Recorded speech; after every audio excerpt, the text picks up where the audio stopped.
which is maybe part of the reason why black thought attains, in general, you know, the name of thought itself, where what it is to think is to precisely think our way out of this imposition. Right? I mean, and this is how come I've been so reading kind of, and I talked a little bit about yesterday, reading Deleuze and reading Deleuze's stuff on Hume. It's really about, I guess, to put it in maybe more, not simpler terms, but more direct terms. Black thought knows something about life outside of the field that is constructed by and in relation to possessive individualism. It's a general, that's what I meant before in certain writings, saying it's a general critique of the proper. And so I don't see the difference. If there's a tension between what David is doing and what I'm trying to do, it's not a tension for me. It's more like his work is part of that work which I would depend upon as allowing me to get to a point where I can start trying to study what it is that exists in the absence of that, right? Okay, so if ontology doesn't work for us, right? If it's interdicted, if the question of the meaning of being is not our question, if what we do in our thought is we unask that question, right? We don't answer it. I mean, I've been thinking about this with regard to like this whole notion of apposition, like this thing I wrote a long time ago, like in Knowledge of Freedom, where it's like this woman, Mary Prince's owner comes up to her and asks, she found out Mary Prince is trying to figure out some way to buy herself, right? To buy her own freedom. She's like, who are you, bitch, to think about freedom? Mary Prince's answer is, freedom is very sweet. She unasks the question. It's similar for me in Equiano. They sell Equiano from one captain to another. Equiano's like on one ship. Here's some guy because he's never seen before, right? The guy's like, do you know who I am? Right? You don't answer that question. Okay? You don't answer that question. The answer is the answer no matter what, right? Any answer is the answer that he wants, right? Because knowing who he is capitulation to the demand that the question imposes. I am not you. I am who I am because you're that, Yeah, I'm your master. You never seen me before, but you must know who I am, right? And this is what's like mu. That term mu in Japanese philosophy, in the discourses around the theological discourses around Zen Buddhism, could be translated as nothingness. But in Zen, there's these theological questions that come up around what constitutes Buddha nature. So the question is, can a dog have Buddha nature? And the answer to the question is mu, right? Because the answer to the question is, well, you can't ask the question that way. You unask the question. It's an unasking of the question, right? And so it's within that space of the unasking of the question of the meaning of being. And what we do is we refuse. We situate ourselves appositionally in our movement, in apposition to the question, to the problematic of ego ideal in the world that gets constructed by it. That's what I think Glissant is talking about when he talks about consent not to be a single being, right? And how the middle passage as the field of this consent. The whole is the space of this consent. And of course, none of this, and I'll try to say something about this, none of this even, what the first thing that you have to recognize is the absolute incapacity to describe the depths of the brutality that correspond to this being barred from the ego idea. It's like if somebody said, what's the worst thing we could do? Right? And then you went like 10 steps beyond that. Okay.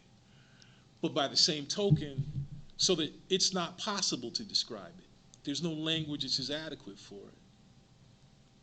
it. But what's interesting is that what I'm beginning to believe is that we do have some language that's adequate for what it is in blackness that is irreducible to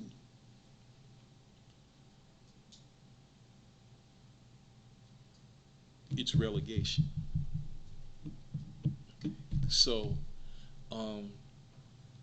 and this is why, again, I you know, maybe the best way to think about this is at the level of how we negotiate in each of our work, the relationship between maybe a kind of an artistic impulse and a critical impulse.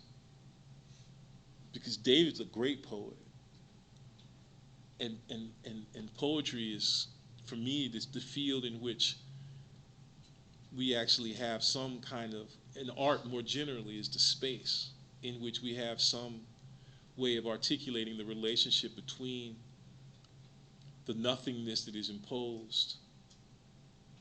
Well, as Wallace Stevens would say, the nothingness that is not there, and the nothingness that is, in that poem, The Snowman. So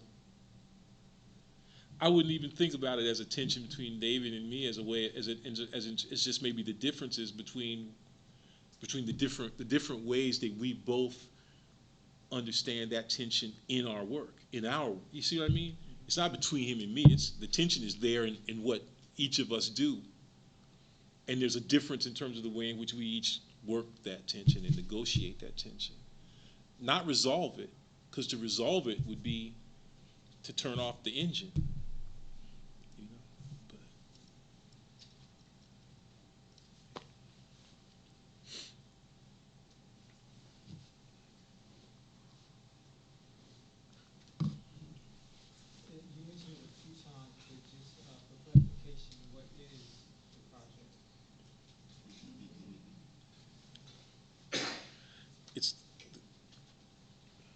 Well, I wrote this thing this morning, okay, and so I think this will maybe answer maybe it might not, but I feel like I should read it because I was thinking a lot today in the wake of Naam's question yesterday about eschatology, which is usually is understood as this branch of theology that studies the last things, so heaven and hell and judgment and death.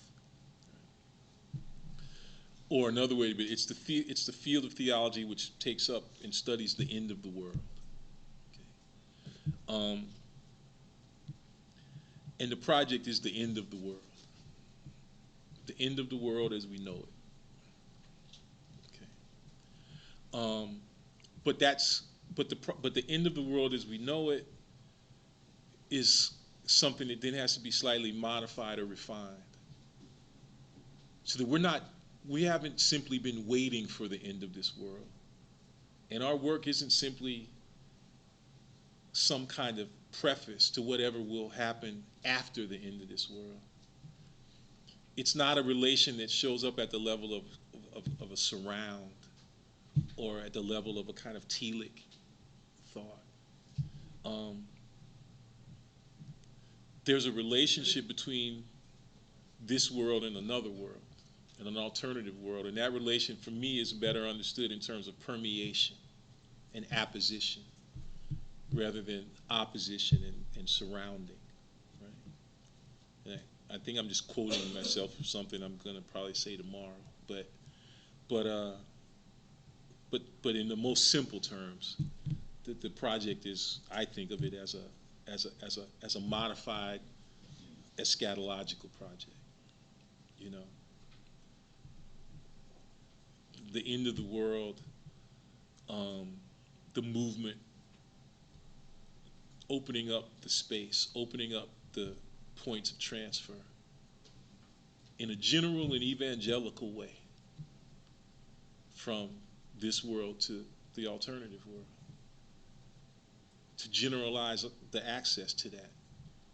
I mean, we all have empirical, I think, experience, of the other.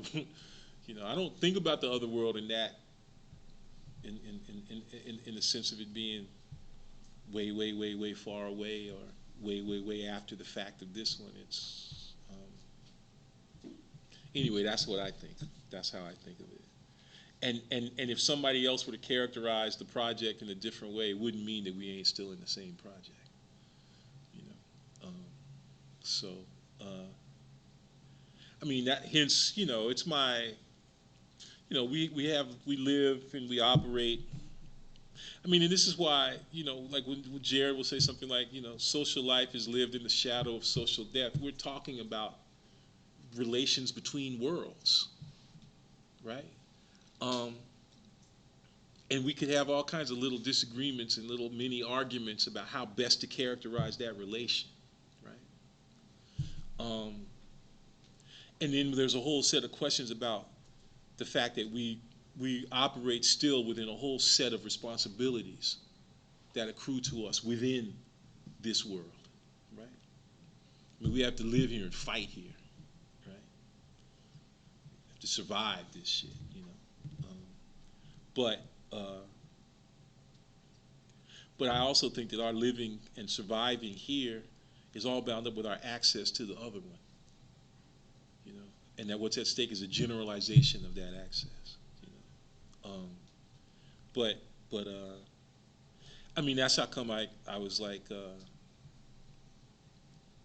I made this horrible mistake and like rejoined Facebook, and we was talking about this last night, and I get